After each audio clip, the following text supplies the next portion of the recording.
नमस्कार, आपण पाहत आहात जागृत न्यूज। भगवंताच्या चरणसेवेमध्ये मनुष्य जन्माचे सार्थक। श्री गुरु बाळासाहेब महाराज देहूकर यांचे विचार मौजे सांगावात कीर्तन। जो देवाची चरणसेवा करतो त्यास कोणतेही भय राहत नाही। भगवंताची चरणसेवा करण्याकरता मनुष्याचा जन्म आहे। भगवंताची चरणसेवा करण्यामध्ये मनुष्य जन्माचे सार्थक आहे।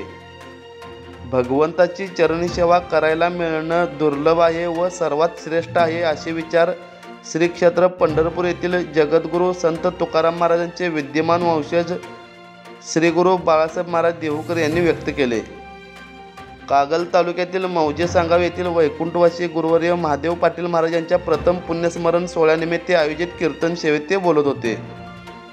घेईन मी जन्म याजसाठी देवा, तुझी चरण सेवा साधावया।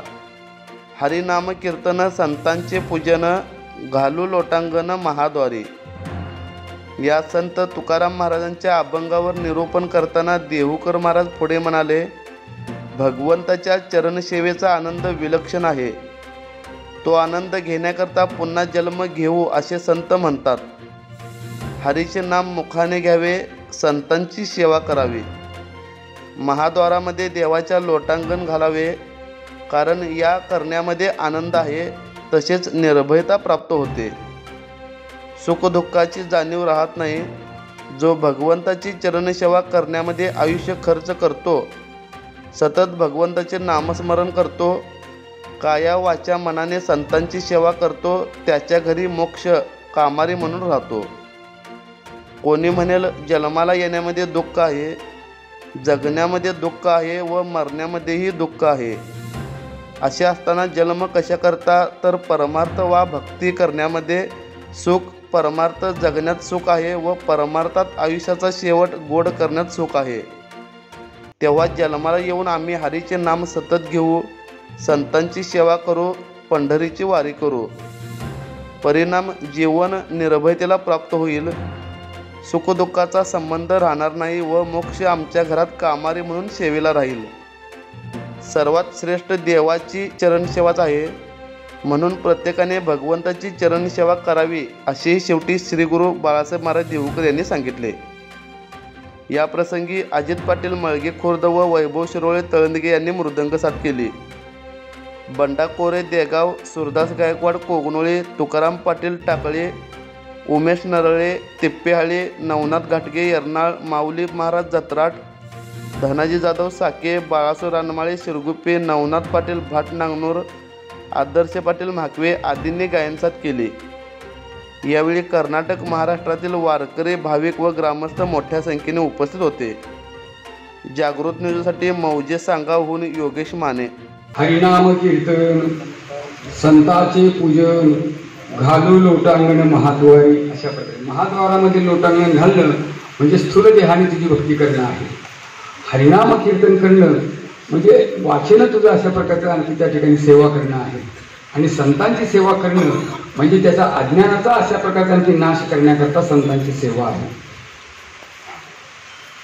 लोटांगण घालणं म्हणजे शरीराच्या संबंधितला अभिमानरहित स्थितीमध्ये राहणं। लोटांगण घालणं म्हणजे अभिमानरहित अशा प्रकारच्या अवस्थेत भगवंताची सेवा करणं।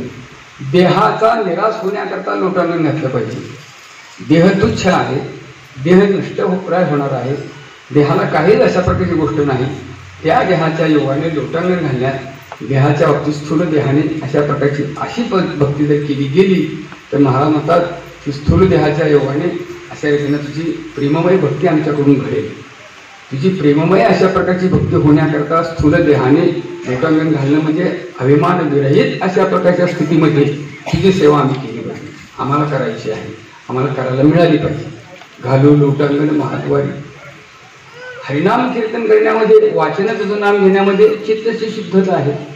अशा प्रकारे लिंग देहामध्ये असणारे जे जेमून विकार आहेत त्या विकाराचा अशा प्रकारचे नष्टप्राय होण्याकरता वाचन सतत जर तुझं नाम घेतलं तर आमच्या लिंग देहाचा अशा प्रकारचे त्या ठिकाणी शुद्धीकरण आपोआपच होईल।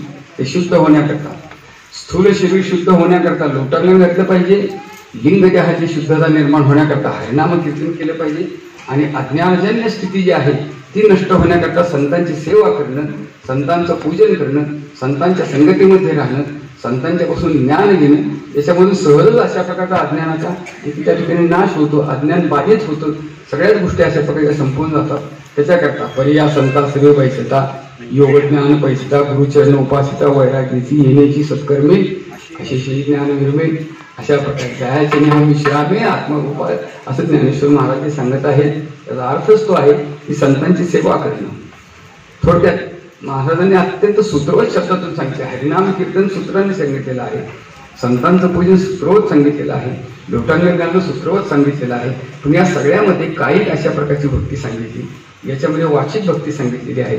संतांची संगत करण्यामध्ये, संतांची सेवा करण्यामध्ये, संतांचं पूजन करण्यामध्ये अशा प्रकारचा अज्ञानाचा निराश होण्याचा अशा प्रकारचा तो भाग असल्या कारणामुळे ही गोष्ट आम्ही करू. आणि हे करण्याकरता अशा प्रकारची उपासना आमच्याकडून घडण्याकरता देवा आम्ही पुन्हा पुन्हा जन्म घेत राहू. घेईल मी जन्म यासाठी देवा तुझी चरणसेवा साधावया हरिनाम कीर्तन संतांचे पूजन. बाबांच्या प्रेमाखातर आपण सगळ्या मंडळी आलेलो आहोत. पण मी सुरुवातीला सांगितल्याप्रमाणे एक गोष्ट मात्र तुमच्याकडून मला अपेक्षित आहे, आणि ती म्हणजे बाबांनी ज्या आचरणातून परमार्थ केलेला आहे तशा प्रकारचं आचरण आपल्याकडून घडत राहावं. तुम्हाला सुचतो, तुम्हाला पटतो आणि तुम्हाला परवडतो असा परमार्थ तुम्ही करायचा नाही.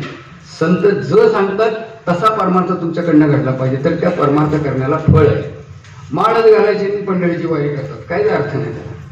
माळच घालायची नाही अशा प्रकारचं नुसतीच एकादशी करायची, काही अर्थ नाही. काही गोष्टी ज्या करणं आवश्यक आहे त्या केल्याच पाहिजेत, त्या मर्यादेनंच राहिल्या पाहिजे, त्या पद्धतीनंच पार पाडल्या पाहिजेत, तर त्या करण्याला फळ आहे. तर त्या करण्याला फळ आहे हे लक्षात घ्या.